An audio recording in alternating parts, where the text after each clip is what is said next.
Very good morning to you. Welcome to the Breakfast Show here on Sky News. It is 7 o'clock, a very special programme for you live from Downing Street. Again today, you can see number 11 Downing Street is behind us. This morning, the weather is changing. Could it be an Indian summer for the Prime Minister, or is she facing a winter of discontent? We've got some breaking news from the Treasury. Tamara's here. Tamara, good morning. Morning, Kay. Well, we've learned in the last hour that the Chancellor will be delivering a big financial statement this morning.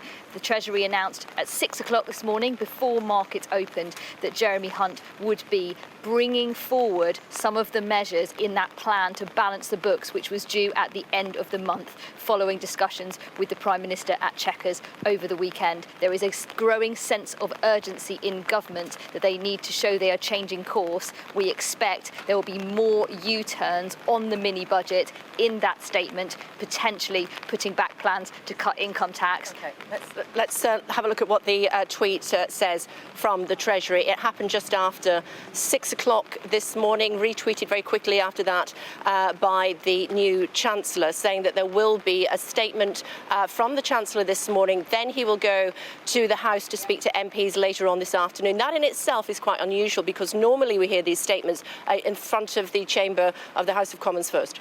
That's right, and the reason that's not happening is because Parliament sits late on a Monday, sits only in the afternoon on a Monday, and I'm told by sources at the Treasury, and it's clear in that statement, that the Chancellor wants to reassure the markets before they open this morning. That's why they've taken this unusual step, and it's already been welcomed by one of the government's critics, who is the chair of the Treasury Committee, Mel Stride, who said it's a wise move to surprise the markets on the upside and show, as he put it, that the Chancellor gets it and knows that they have to change course. So it's a big moment for the Prime Minister. Absolutely. Let's just run through what's happened over the weekend as we know it so far.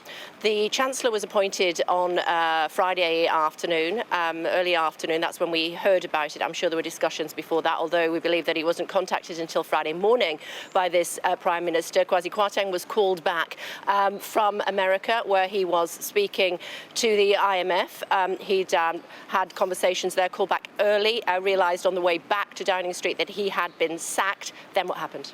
So we got our fourth Chancellor in 4 months. Jeremy Hunt took over, went straight to the Treasury, and then in a series of media interviews on Saturday morning made clear that he would be rowing back quite substantially on the Prime Minister's plan, on which she got elected by Conservative Party members barely a month ago. He said that they had been flying blind by not getting in an official forecast, and clearly they had not come up with a plan to balance the books. He made clear that they will be going off in a totally different direction, and we'll get the first hints of that this morning. Okay. We've had one U-turn already, perhaps more to come. Let's go into those, if I may. Let me also ask you about what happened on Sunday, first of all. So on Sunday, we heard more from the Chancellor, again talking about mistakes being made, and we saw an escalation of the campaign to, frankly, topple Liz Truss from among Conservative MPs. We've now got 3 Conservative MPs publicly saying the Prime Minister needs to go. One of them, Crispin Blunt, used to chair a select committee, said the game's up. Other Conservative grandees who are not MPs, the likes of George Osborne, the former Chancellor, saying she will be gone by Christmas. Now, of course, that leaves the vast majority of Conservative MPs quiet publicly, but privately, many of them, including her staunch supporters, say something needs to change, and quickly. OK, Andrew Bridgen amongst those as well, that's already called for the Prime Minister to resign. She called her Chancellor to Chequers over the weekend. In fact, after he'd done the media round yesterday morning, that's her, obviously, home, away from home, if you will, in the countryside just outside London. He came back yesterday afternoon. Where is she? The Prime Minister is in Downing Street this morning. She obviously came back either late last night or early this morning, but she is in Downing Street today. It is a decisive day for Liz Truss's premiership.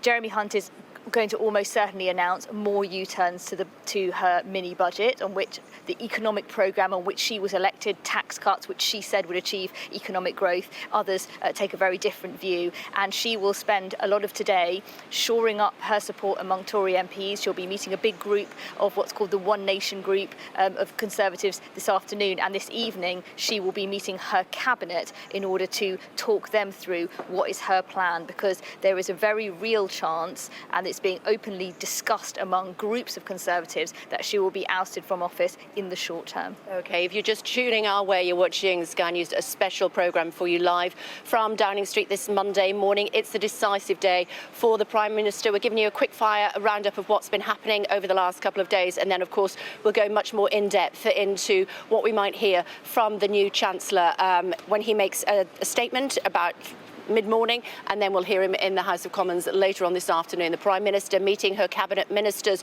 to try to get them all on side later on this evening. The question that a lot of the papers are asking this weekend tomorrow is the new Chancellor a Trojan horse?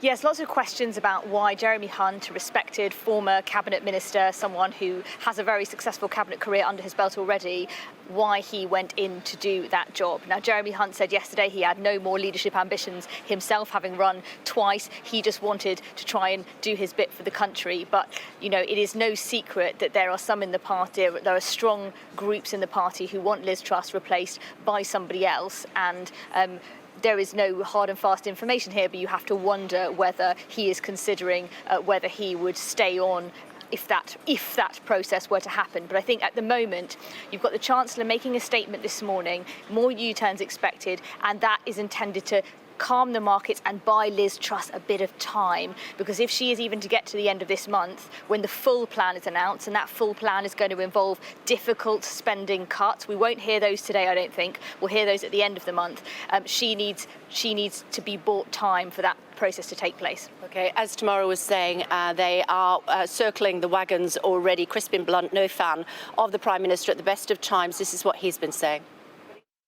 I'm afraid the blindingly obvious conclusion is that she must, not least in her own interests, but most importantly for the government to be able to carry credibility and to be able to bring the Conservative Party together to get us back in a place where we can deliver sound finance and sound administration.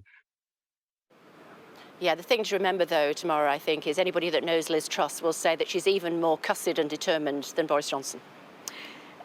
People say she's very determined. She has been a real survivor during her many years, her 8 years in cabinet. She's taken some knocks and she's moved on. But I think, speaking to many Conservatives over the weekend, they felt that she looked a bit defeated in that press conference on Friday.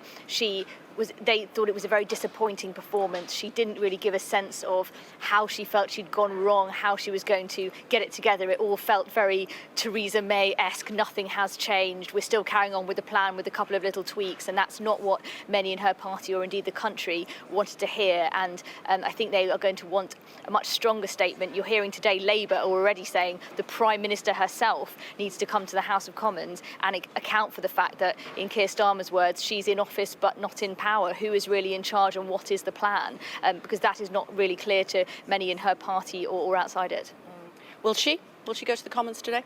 There are no plans for that at the moment. I think this statement from the Treasury, which took us all by surprise at 6 o'clock this morning, that will be the main event of today. We assume that will include some U-turns on the mini-budget measures, potentially income tax, which will be another key plank of her leadership campaign. That further undermines the platform on which Liz Truss was elected, and you've got to wonder, if that goes, what does she stand for? That will be the main event of today. She'll speak to her cabinet this evening, and then I think for the Truss administration, it's day by day, really. Jeremy Hunt, front and centre. He's a consummate politician, as you said. He knows exactly how to play this field. He's had tricky times. He started off culture, brought the 2012 Olympics. That seemed pretty straightforward. By any measure, it was a success. Then he went to health, the longest-serving health secretary. That was a very challenging time for him, but he ploughed on. Then he went to the Foreign Office, fancied his chances as the next Prime Minister, but lost heavily to Boris Johnson in the final two. Yes, he lost to Boris Johnson in the final two in 2019 and ran again for the leadership this summer and got very little support, really. Was out in some of the very early rounds, and it was quite a disappointing performance. And I think he said at the time, you probably only get one shot at the big job, and I've had it. And I didn't get the sense that over the weekend that he was entertaining the idea again. He said, look, I've had my go. But he is now, ask any Conservative what is the position he holds now, he is the most powerful person in this government, because he is tasked with trying to keep them in office and mop up what even Liz Truss's closest supporters admit is a huge mess. almost all of her own making. And she's fired her Chancellor with little sense of why she feels it went wrong or how she is going to turn things around. It is up to Jeremy Hunt to try to turn things around starting this morning, and we'll see how many more planks of Trussonomics do go today. Who else? Who else might be in the running to be the next Prime Minister? I can't believe we're talking about another Prime Minister within 6 weeks of this one, but there we are. So I think the point made by Crispin Blunt, who's one of the Conservative MPs who's come out of the box saying Liz Truss needs to go, it's game over, is that it's now, the discussion is not about whether Liz Truss goes. It is, you can read the polls for yourself, and there's another absolutely disastrous one for the Conservatives this morning, a huge poll, 10,000 people, by opinion, suggesting the Conservatives would lose 200 seats. Whoa. And you'd get a Labour landslide. So this is really, 1997 levels of Labour gains there, and this is a poll undertaken before Friday. So it's now about the mechanism. It's now about the mechanism. Yeah. Who do you get and how? Supporters of Rishi Sunak believe he can ride to the rescue. He would not be universally accepted in the party because he's seen by many as the person who began who kicked off the downfall of Boris Johnson. So how do you get the next person in, and how do you? Bluntly, many Conservatives don't want the party membership involved in choosing the next leader. So how do they cut them out of it? That would involve changes in the rules. And how do you get another leader without having a general election? All of these are the questions that are being picked over. It's not as simple as we don't like Liz Truss, let's have somebody else. There are lots of hoops to jump through. Yeah, the reason I was asking you about who it might be is because we have a list of potentially some, including Ben Wallace. Ben Wallace, the Defence Secretary, was for many in the party a sort of big hope as someone who could unite the party. And stories over the weekend that he might, having not run for the leadership this summer for personal reasons, he might consider it. I spoke to sources close to him last night who said that he is not putting this about. But he has got an important job to do given the war in Ukraine, and that's not what he is thinking presently. Although it was made clear to me by allies of Ben Wallace that if Liz Truss backtracks on defence spending, then that is a red line for him and he would resign. So to try and keep all her supporters together over the next 2 weeks while now U-turning on her promise not to have spending cuts, and big spending cuts are expected, that's also going to be difficult. You could see things fracture very quickly. Penny Mordaunt did a lot of eye rolling, and nobody likes that, do they, during Prime Minister's questions last week? Penny Mordaunt, and also at the Conservative conference in Birmingham, sort of freelanced her own policies, going on the radio saying we should lift benefits by the level of inflation. Penny Mordaunt, still clearly very ambitious. She's written an article in the Telegraph this morning telling her colleagues to back Liz Truss, but also just making a few little suggestions of her own. There are some in the party who hope for what's called a joint ticket, Penny Mordaunt and Rishi Sunak, in some combination of Prime Minister and Deputy Prime Minister. Perhaps that would be the sort of unity ticket that could work and could get the party behind it. But there are the Conservative Party is deeply divided, and the idea of them uniting on anything really is going to be very difficult. Rishi Sunak on manoeuvres at the moment? His supporters certainly are. They are meeting, they are dining, they are talking to journalists about how Rishi Sunak predicted all of this chaos and he could come and ride to the rescue. He was the choice of MPs, not Liz Truss. Could he be installed? It would involve, as we were discussing, changes to the rules. This is not something that normally happens. If you wanted to avoid a proper contest lasting 8 weeks with the members having the final choice, then that would have to involve a lot of changes. And the first step today, we've got Jeremy Hunt trying to buy Liz Truss some time this end. You've also got a very important man in the Conservative Party, Graham Brady. He's the one who keeps the letters. He will be back today, so that might move as well. OK, we'll talk about Sir Graham Brady in just a second. Just tuning our way, you're watching a special programme of The Breakfast Show here on Sky News Monday morning. Very rainy day. Is it going to rain on Liz Truss's parade? We're expecting a statement from the Chancellor mid-morning today, and then he'll be going to speak to the House of Commons a little bit later on. Basically, he's more or less ripping up what her and Kwasi Kwarteng brought to us at the end of September. We've had 4 chancellors in 4 months. It is an absolutely unprecedented amount of turmoil for the UK, and it's been noticed abroad. I mean, Joe Biden, the US president, expressing his opinion over the weekend that Liz Truss got her economic policy wrong. I mean, that doesn't normally happen. This is left MPs of all parties in despair this state of affairs, that someone has been elected Prime Minister on a programme which most of her party now concede was unrealistic and impossible to take forward. She's now having it ripped apart by someone she's brought in as Chancellor and is now the most important and powerful person in the government. Can this carry on for much longer is the question they're asking themselves this morning, and how does it come to an end? Looking at the four chancellors as we chat to you, 4 in 4 months, as we said.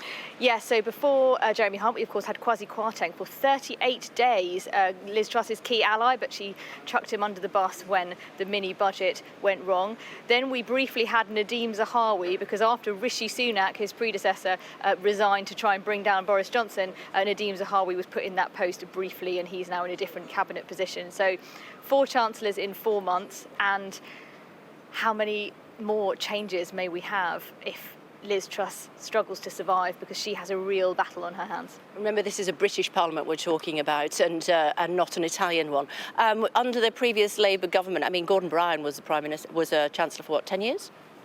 Yes, absolutely. And you also, under David Cameron, you had George Osborne for several years. Of course, they had ups and downs. Austerity was very unpopular at times, but the relationship between the Prime Minister and the Chancellor was strong. They were united on the plan, and clearly Liz Truss took the huge move of sacking Kwasi Kwarteng because it was felt, and this has been confirmed to me over the weekend, that he had personally lost the market's confidence. By enacting her plan, he had personally lost the confidence of the markets, and he can't have a Chancellor in that situation. But she is now having to give up everything she was elected on. And don't forget, Liz Truss's election platform was all about the economy. It didn't really involve many other subjects.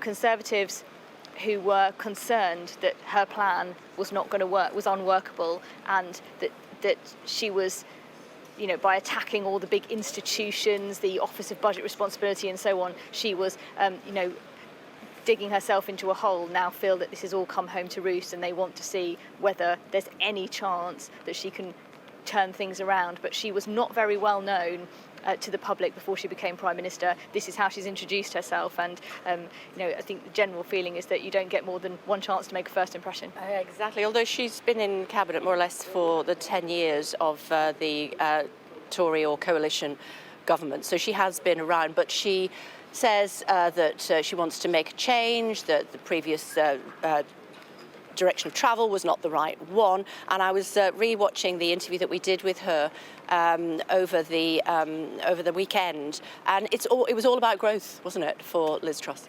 It was a huge gamble. She said that she would cut taxes in order to secure economic growth. Rishi Sunak said that's not how it works. You don't cut taxes and secure economic growth. And also a lot of the plans that she had and was intending to bring forward this month, shaking up planning, allowing investment zones where a lot of the current rules don't apply, a lot of that was going to struggle to get through Parliament anyway. She has no political capital left now, so even aside from what Jeremy Hunt throws away today, we're expecting that her plan to cut income tax from 20p to 19p might go. That's been sort of had a cloud hanging over it for a couple of days now. She can't get through any of the reforms that she wants to do in order to achieve that growth. So her agenda is gone, really, and you've got to wonder, therefore, what she then stands for. Some breaking news just reaching us. We were telling you about that statement from the Chancellor. I can tell you that it is now going to be at 11 o'clock. 11 o'clock, that statement from the Chancellor. Of course, we'll bring that to you live here on Sky News. What on earth is he going to say about that mini-budget that we heard just at the end of last month? I mean, he's been ripping it to shreds already over the weekend, hasn't he? How much further can he go? And in addition to that, he'll be speaking to all of the MPs in the House of Commons at 3:30 this afternoon. There'll be a lot of jeers from the Labour benches, I'm sure, tomorrow. And we've also been hearing from the Leader of the Opposition. He says it's a security issue, and Liz Truss has got to come back to speak to the House of Commons. Yes, Keir Starmer saying that the Prime Minister is in office but not in power. The public need to know what the plan is, and that she should come to the House of Commons to explain it, since she didn't really do so in her very brief press conference on Friday. Labour may secure an urgent question, for example, today on what the government's plan is, but we're expecting Jeremy Hunt to go there at 3:30, so I think his statement to the Commons will be the main event today. You'd expect Liz Truss to be sitting beside him, or the sort of Kremlinologists to be watching who's sitting next to who and how many glum faces you can see behind them. But the Conservative Party is not a happy ship. There are people actively plotting to replace the Prime Minister with someone else and thinking in quite specific terms about how they might achieve that. And she said to allies before sacking Kwasi Kwarteng, it was reported, they're coming for me. She knows that the party now, many serious people in the party want rid of her. She's got rid of her Chancellor, she's got rid of her economic plan, really, with just a couple of exceptions. And so it's going to be very, very touch and go over the next couple of weeks to see whether things can steady. But the first step was brought forward today, some of the measures from the mini budget. We expect more U-turns, and can it steady the markets to buy her a bit of time to turn things around? Anyone seen Boris Johnson? No, he was reported to have been in the US. On the current polling, not just what we've seen today, but in general, he would really struggle to hold on to his parliamentary seat in Uxbridge. So if he was thinking of staying in politics, he'd want to avoid a general election. There are some in the Conservative Party who believe that maybe he can ride to their rescue, bring him back. I'm not sure. Those around him say that's not what he's thinking at the moment. Yeah, I'm just going to put my neck out there and say that's just not going to happen, is it? But I mean, in all seriousness, how much longer can this Prime Minister hold on? Or can she, ride this storm, and then, it is raining this morning, and get through the next 2 years before the general election? Because if there's a general election before then, as we've seen from that latest poll, the Tories are toast. I think, to be honest, most Conservatives are now thinking about what happens in the next 2 weeks. The full fiscal plan is coming at the end of October. That's still happening. So the Chancellor will be making some announcements today. We expect he'll row back on some more budget measures. But the full plan, including the painful spending cuts we now expect, and he has outlined, will come at the end of October. So the first challenge really is to get to that point, to get to the end of October, when the plan is announced. It is not going to announcing big, painful spending cuts, including to the NHS at a time of cost of living squeeze. He didn't rule out cuts to education, defence. All government departments might be in the firing line. All that's going to be very difficult. So that's going to be the first big hurdle. And then after that, where does the Prime Minister go? I mean, it's hard to say anything other than that she has lost power and that Jeremy Hunt is now really in charge of the government's economic direction. He needs to just buy her a bit of time. Okay, Sir Roger Gale is with us now. Hello to you, Sir Roger. Thank you for joining us on the programme this morning. Could you have predicted any of this? No. Quite simply, I couldn't have. Because I didn't see it coming in this way. I said after the mini-budget that fortunes favoured the brave, but not the foolhardy. And I felt at the time that was foolhardy. That, at least, I suppose, has been proved right.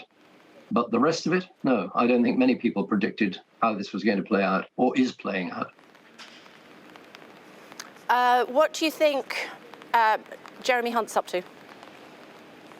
I think Jeremy Hunt has taken on the job. It's quite clear that he's taken on the job on his terms, that he said he will do it, but he'll only do it if he can do what he believes to be necessary to stabilise the markets, to stabilise the economy, and to get the show back on track. And that's what he's doing. And there is real power in Downing Street, but it's not in number 10, it's in number 11. Why is he announcing another statement today? Why is he not waiting, going through the books, working with the Prime Minister and waiting until the 31st of October, which is a date which has already been brought forward for another look at this Prime Minister's fiscal plans? What I think the Chancellor is seeking to do is to stabilise the markets, pure and simple, at this stage. That longer-term plan will be announced on the 31st of October, as I understand it. And that will be make or break, both for the new Chancellor and also for the Prime Minister, if she's still in post at that time. And I have to say that because it may be that she will review her own position. But look, Kay, what I'm concerned about, and what I think we all ought to be concerned about, is the fact that this is real people's real lives, real homes, real small businesses that are at stake. This is not, or shouldn't be, about the Conservative Party, but about the future of the country and the economy. And I genuinely think that is what Jeremy Hunt is seeking to address. We've got to keep the market stable to allow ourselves time to get through this and to come out, hopefully, on the sunny side. So, Roger, how has your party got itself in this mess? Oh, well, apparently with considerable ease. It's no secret. I did not vote for Mrs. Truss, and just for the record, I didn't vote for Rishi Sunak either. In the final ballot, I felt that I'd had my say and others had to have their say, and the party chose Mrs. Truss. She came forward with a plan which was bold and brave, but as I've said, I think foolhardy. She's acknowledged this, she didn't roll the pitch, she didn't prepare the ground, and her Chancellor didn't prepare the ground, so everybody was caught, I think, to a large extent on the hop, and the markets don't like that. That's led to a situation, I'm afraid, a financial situation that, yes, is heavily influenced by global affairs, but also is very much of our own making. Do you agree with what she was trying to achieve? I think we could probably, certainly on our side of the House, all agree with what she was trying to achieve, in the sense that we are and want to be a low-tax party, and we are and historically have been and want to be in support of growth. The economy has been flatlining for far too long. What she sought to do was to stimulate growth in a very big way indeed. But in order to do that, she took some measures that quite clearly were not palatable, not acceptable, either to the public or to the markets. And that has been what may well prove to be her downfall.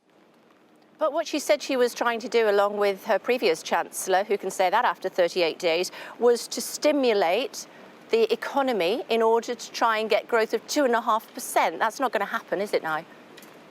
Well, whether that happens or not will depend upon what this Chancellor does and how he does it. I obviously hope that he'll succeed in stimulating that growth.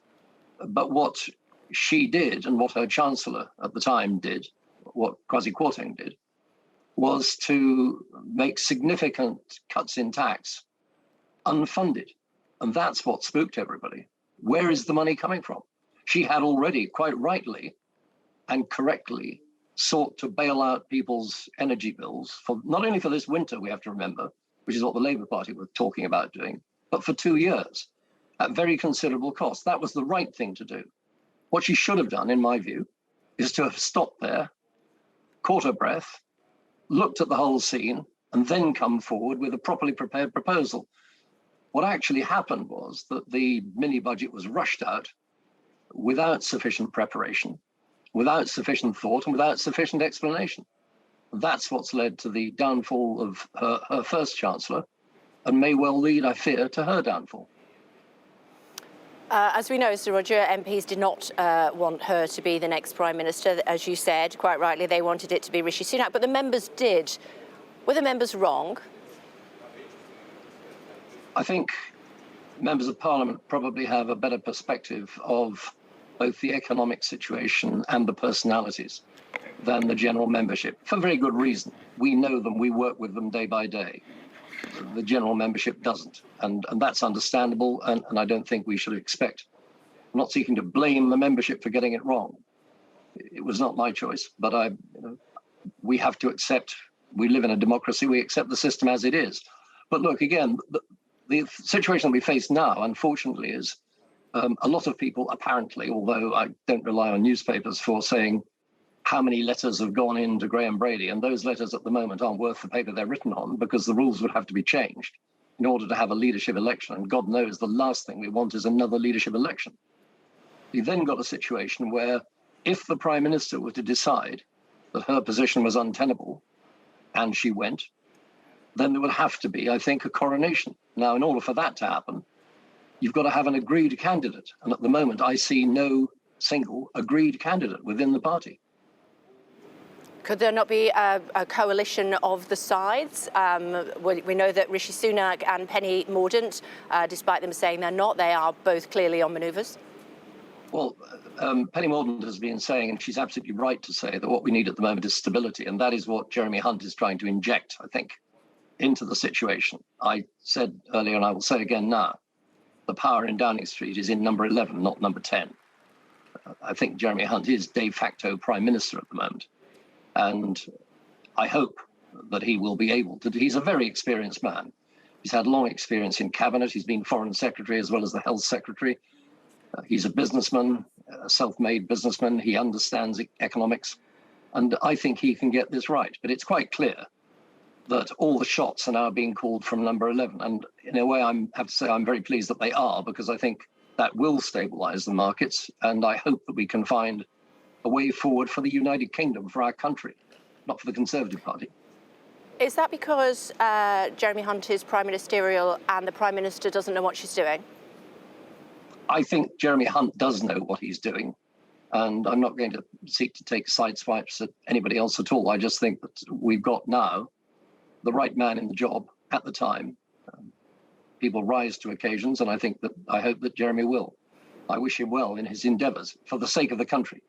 Because if he gets this wrong, then we're going to go to hell in a handcart. But if he gets it right, then we can emerge from this, I think, better and stronger. And we can start to move forward in the direction that we all really want to go. Would he be a good Prime Minister? Well, I supported him for the premiership when he stood against Boris Johnson. So, not surprisingly, I would have to say absolutely yes to that. But that's not the game that he appears to be in. He's doing a job. He's getting on with the job, I hope. And I think, and everything that's coming out of number 11 suggests that he's working very hard and very fast to mend some fences. So let's let him get on and do the job and take each step, I think, as it comes. I'd be very interested to see what he says from the Treasury later this morning. Just a reflection before I let you go. The Prime Minister's news conference on Friday, how did you react to that? I'm sure you were watching it either live or caught it soon after. It was commendably brief.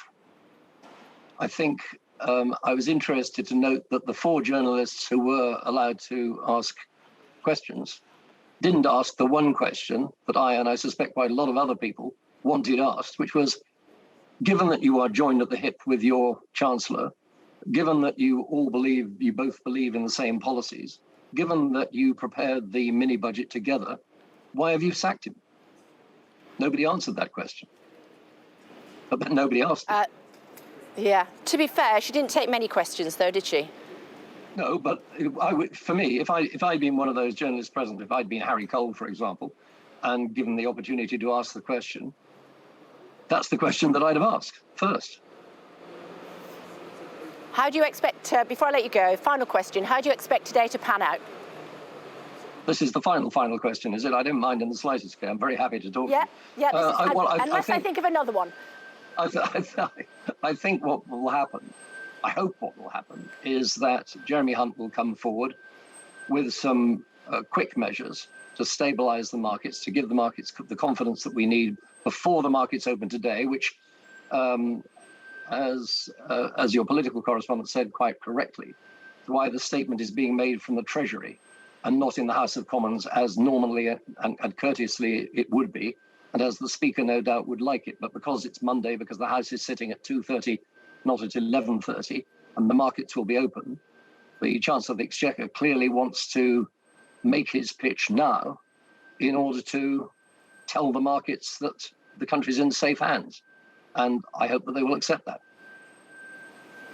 It's always great to talk to you and get your perspective, Sir Roger. Thank you very much indeed. If you're just tuning our way, let me tell you, we've got a special programme for you live from Downing Street on the morning show on Sky News this morning, and that is because the Prime Minister is back at her desk at Downing Street this morning, but we have already heard from the Chancellor, and the Chancellor via the Treasury has told us that there will be another briefing at 11 o'clock this morning about the mini-budget that we heard at the end of September. He will then speak to the House of Commons and the Chamber proper. That's at 3:30 this afternoon. What on earth might he say? Here's Tamara. Good morning.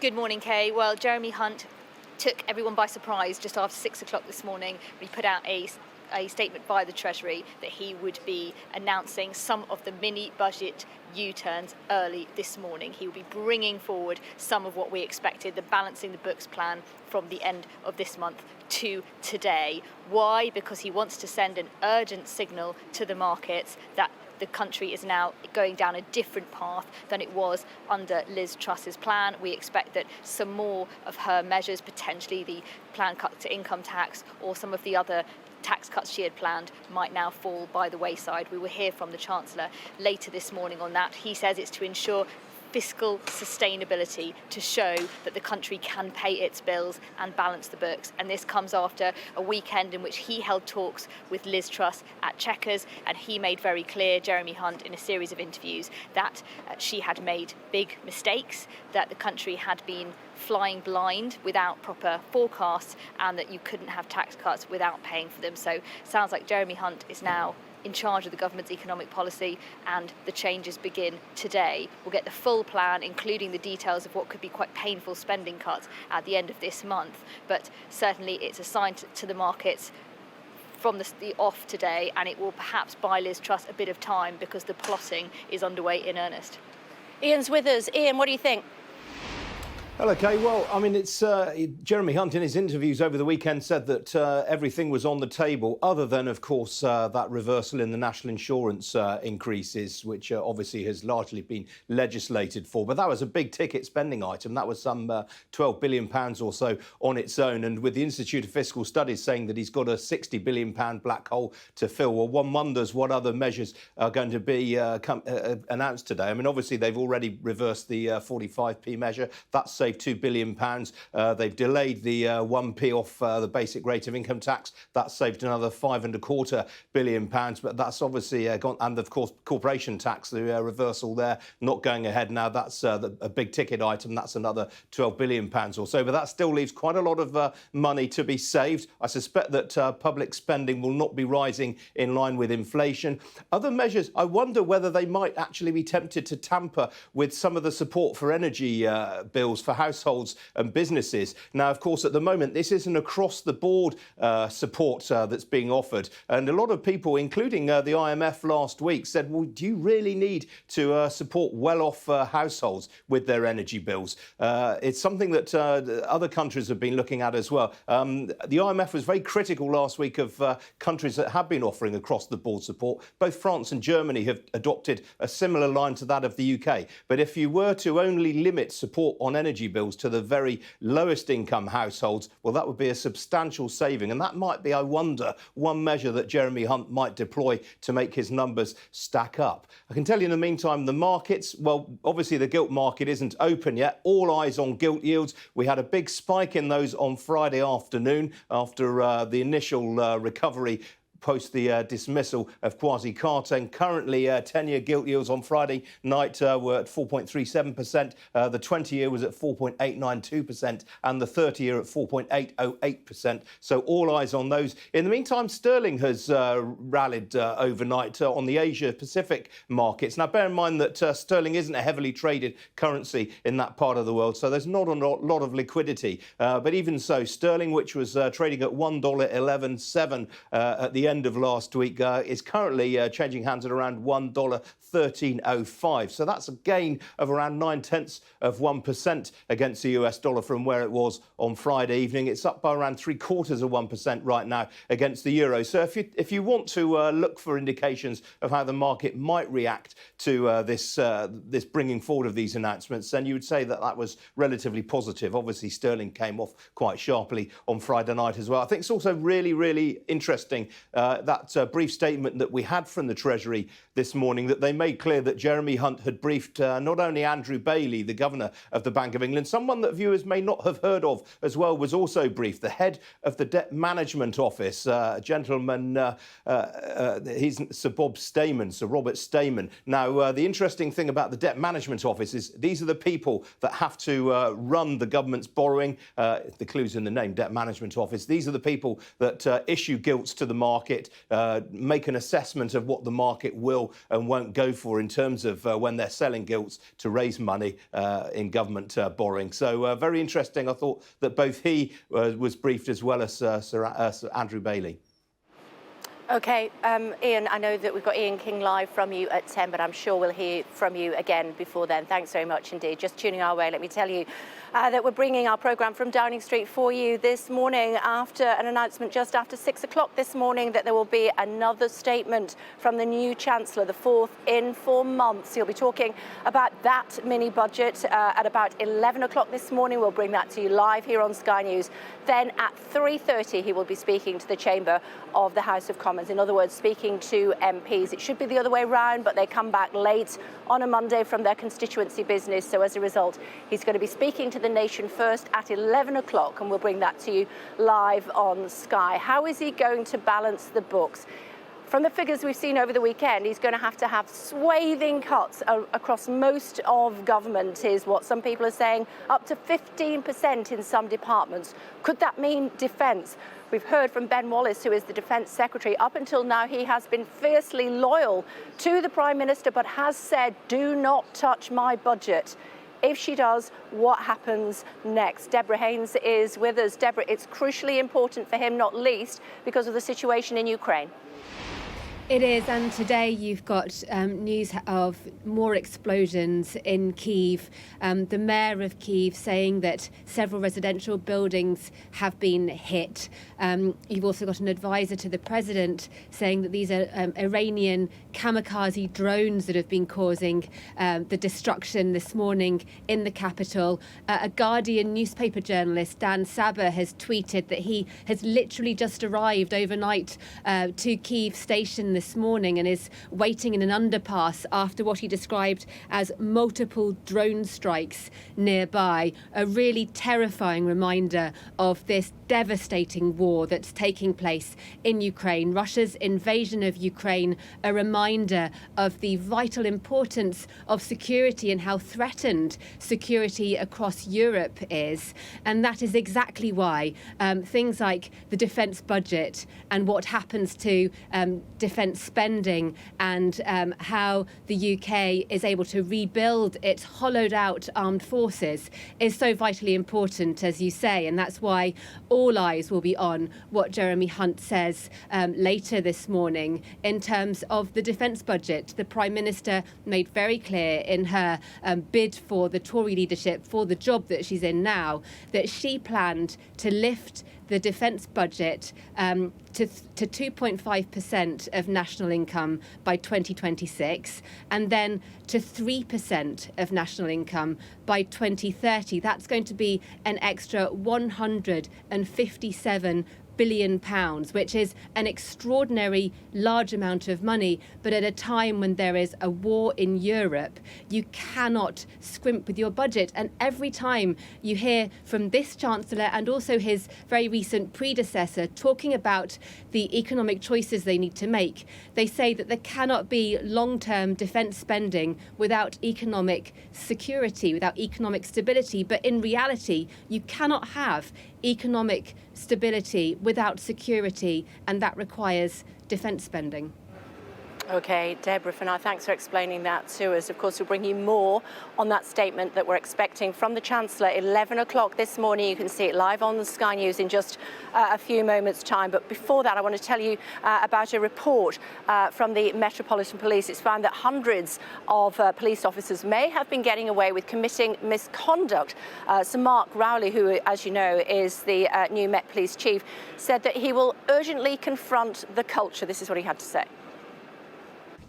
The report brands the Metropolitan Police internal discipline system as systematically flawed, racist, misogynist, too slow and ineffective. The evidence around racial disparity in the Metropolitan Police's misconduct system is so grave and so shocking that even in 2021, 81% of black staff and officers are more likely to be in the misconduct system than their white counterparts is truly awful. What I'm saying is the internal misconduct system is an example of what I would call institutional racism. The report found that black staff were 81% more likely than white to face a misconduct allegation. Sexual and other discrimination complaints were less likely than others to be investigated. Misconduct cases took an average 400 days to be resolved, and 20% of accused staff were involved in 2 or more cases. The report highlights the case of one officer who faced 11 misconduct hearings over sexual harassment, assault, fraud and other allegations. Some were proved, some were dismissed. He kept his job and is still a serving officer. The The report said up to 60% of misconduct allegations were dismissed, leaving staff who complained feeling that nothing happens. We've been sacking a bit less than one a week, so maybe 40 or 50 a year, based on this report, which clearly says that we have been far too soft. There must be hundreds in the organisation that I need to get rid of. Some of them are unethical and don't deserve to be a cop and don't deserve to be wearing the uniform. And some of what they're doing in many cases is criminal. A former Met officer said accused police should not get special treatment. I think it's absolutely appalling that the police are not held to the same standards as members of the community are. And the fact that they can get away with one offence, two offences or three offences without going to court and without losing their jobs is appalling. And that will affect trust and confidence with the many communities of London. The Home Office said it would review the whole police disciplinary process. The full Casey review of the Met's culture and standards of behaviour is expected to be published in the new year. Martin Brunt, Sky News, Scotland Yard. OK, we'll obviously bring you more on that from Martin. Let's bring in John Rentoul now, though, should we? Hello to you, Mr Rentoul. Very keen to get your first thoughts on the situation as it's developing this morning, a decisive day for our Prime Minister. Good morning, Kay. Yes, the Chancellor will be telling us his first thoughts about how he's going to make the sums add up, as he said at the weekend. We've got to remember that he's had the Office for Budget Responsibility forecast of the economy for, or at least the Treasury has had it for a week. I mean, he hasn't been there for a week. And so he's going to, I think, tell us this morning his initial conclusions, because we know that the corporation tax rise is back. We know that's going to happen. We know there's a huge additional gap in the public finances that still has to be bridged. And I think he's going to set out his broad thoughts on that before the Office for Budget Responsibility goes away, reworks its sums, and then decides whether or not he gets a tick in the margin of his medium-term fiscal plan on Halloween. Yeah, but we knew those things already, didn't we? So what else might he be able to say to steady the markets? Or is it just that we have got a Prime Minister, Freudian slip, we have got a Chancellor that the markets has faith in finally? We've got an acting Prime Minister in the shape of Jeremy Hunt, who is making all the decisions. And he's going to tell us what some of those decisions are, because we know that there's this huge gap still. I mean, raising corporation tax is a what Ian King there just described as a big ticket measure. I mean, that's £18 billion a year. That's a significant sum of money, but it's still an awful long way short of the amount of money that's actually needed to make the sums add up. So Jeremy Hunt, I think, is going to tell us this morning what the rest of the big ticket items are. One of them is obviously going to be spending cuts. He might put a figure on that, but he's got to tell us whether that income tax, basic rate income tax cut is going to stay. I'm sure it's not. I'm sure that's going to go. But where else is he going to get the money from? All eyes are going to be on him. Yeah, he may well say, as has been predicted, that he's going to push that back, that penny cut, until the year after, which, of course, is what Rishi Sunak has suggested that he would do. He's going to scrap it all together, Kay. I mean, there's no use pushing until the year after. It's gone. OK. Who do you think his audience is? Well, it is primarily the markets. We'll see what they do this morning. It looks as if from the behaviour of the pound, as if the markets are reassured to an extent.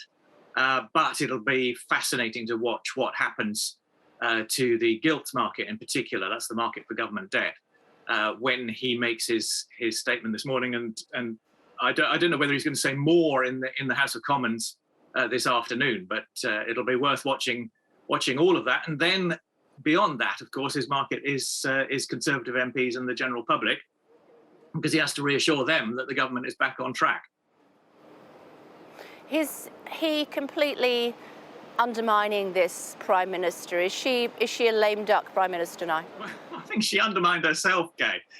She has blown up her premiership after 38 days. It does seem to be all over. The I mean, she will presumably survive for the time being now that there is an acting prime minister in charge who is making the decisions. But Conservative MPs have got to decide what to do with her. I mean, there's no point having a sort of proxy prime minister who's just there to fill the space. They need to sort out the government. They need to decide who they want as prime minister. They need to let the Conservative Party members nowhere near that decision. That's going to cause absolute ructions in the Conservative Party. But they've got to sort it out, and they've got to sort it out quickly.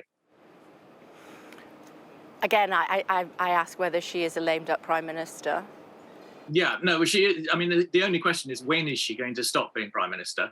And that depends on Conservative MPs getting their act together, whether they've got the unity and the discipline to decide who's going to replace her, because they can't afford another leadership election where the party members decide. They've got to decide, and the obvious choices are Rishi Sunak, possibly Jeremy Hunt, or Penny Mordaunt. And I would have thought of those. Rishi Sunak is the one most likely to command the confidence of not just the markets, but the wider population. What about Ben Wallace? Well, yes, he's a compromise candidate, but he didn't run last time for his own personal reasons. I don't know if those are still current. He's very much untested, though. I mean, the thing about Rishi Sunak is he's been Chancellor of the Exchequer. He knows how to run the economy, and he's an extremely good communicator. And so he, I think, is the person you could slot in without any worries. Except, of course, for the Conservative Party members who don't like him because they regard him as the assassin of their hero, Boris Johnson. But, I mean, I'm afraid they'll just have to lump it. I wonder what Boris Johnson's thinking this morning as he's brushing his teeth. Well, I think he must be one of several people who are quite pleased that his successor has been such a failure. But, I mean, he can't seriously want the country to be in such a terrible state. So yes, I think he probably still harbours thoughts of making a comeback. I mean, that is a very sort of Johnsonian thing to imagine, that he'll be called back like Charles de Gaulle from his retirement home to save the nation. But I don't think that's going to happen because his MPs don't trust him, and the wider public don't trust him either. The wider public, they've not had a say in this Prime Minister, have they? Look what's happened. She's still in power for now. She may be in 2 years' time. We don't know. It's just a very, very difficult day for her and for the government. But I wonder how much more the public will take without not having another general election. We've seen the latest opinion polls suggesting that if there was an election tomorrow, the Tories would lose 200 seats. Yes, but that is why, while Liz Truss is still Prime Minister, I think that would change if the Conservatives had a different leader. I don't think it would change to a much better position. But I mean, it is certainly worth it from Conservative MPs' point of view. It's worth saving some of their seats. I mean, it could be 50 to 100 seats if they get a better leader. But you're right. The general public think that there should be a general election because, I mean, if the Conservatives get another Prime Minister without a mandate from the general public, and so much has changed since the last general election, 2019. We've had coronavirus and now the energy crisis, and all those manifesto promises in 2019. I mean, they've all gone up in smoke. The promise not to raise taxes, which is what Liz Truss majored on when she ran for the leadership, those have all gone. So there's a very, very strong case for going back to the people and asking them to choose. I was speaking to friends over the weekend and they said we can't have two unelected prime ministers. It's starting to look like North Korea. Well, it's starting to look like pass the parcel. Who ends up with the rather tatty parcel? And I think that does look bad from the point of view of the general public. But I'm afraid I don't think a general election is very likely because, as you say, the opinion polls are in such a state. Even if a new leader could pull it back a bit, I think that would be that would be very difficult for the Conservatives. You've got to remember that the choice of an election since the repeal of the Fixed Term Parliaments Act is in the hands of the Prime Minister alone. Liz Truss is not going to go to the country, and her successor is very unlikely to either. So I think we will have to wait, unfortunately, for a general election, but it is something that people do feel very strongly about. Wait until when, do you think? Can she survive another 2 years? Oh no, she's not going to survive very long. I mean, I wouldn't necessarily believe Conservative MPs who confidently talk about getting rid of her by Christmas. I mean, we were in this situation before with at the beginning of this year with Boris Johnson. I mean, Conservative MPs had enough of him. They wanted him out, but they couldn't agree on who to replace him with, and that meant that he stayed for longer than he possibly should have done. And the same applies to Liz Truss now. But I mean, I think she is so damaged that they do have to get rid of her. And if they don't get rid of her before Christmas, it'll be fairly soon after. I would have thought. But then the next Prime Minister does have some time until January 2025 to try and put the pieces of the broken vase back together again. Okay, so you think that we will still have a Conservative government in 2025? Well, that's the latest legal date that you can have a general election is in January 2025, and if the Conservative Party is heading for a defeat, I think they will stay in office for as long as they can. Yeah, I understand that date. I just wondered whether you think that they will be able to limp along until then. Yes, because in the end, as I say, the decision is going to be made by the Prime Minister, and if there is a Conservative Prime Minister, they're not going to want to go to the country. It's fairly simple. Okay. Unless there's a complete breakdown in discipline and morale. Sadly, we're out of time, John. It's always great to talk to you. Thanks so much indeed for your expertise. Much appreciated. Thank you. My pleasure. We are live outside number 11 Downing Street this morning on The Breakfast Show here on Sky News. It stopped raining. Does that mean it stopped raining on the Prime Minister's parade? Don't know. We're expecting a news conference or certainly a statement from the new Chancellor at 11 o'clock this morning. We'll carry it for you live here on Sky News. Stay tuned.